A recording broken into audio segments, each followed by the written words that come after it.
सध्या बघितलं तर पावसाळी वातावरण हे सध्या सिंधुदुर्ग जिल्ह्यात पाहायला मिळतंय। हवामान विभागाने सध्या येलो अलर्ट आहे तो जारी केलेला आहे आणि बघितलं तर 30 ते 40 प्रति ताशी किलोमीटर वेगाने सध्या समुद्री भागात वारे वाहत आहेत आणि मच्छीमारांनी आपल्या ज्या नौका आहेत त्या सुरक्षित अशा स्थळी आता बघितलं तर किनारे आणून ठेवलेल्या पाहायला मिळत आहेत।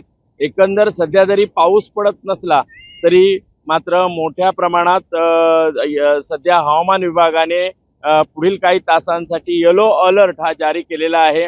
त्यामुळे सध्या बघितलं तर आंबा आणि काजू याचा अंतिम सीझन आहे आणि अशाच वेळी हा जर पाऊस पडला तर आंबा आणि कोकम असेल याला मोठ्या प्रमाणात फटका बसू शकतो।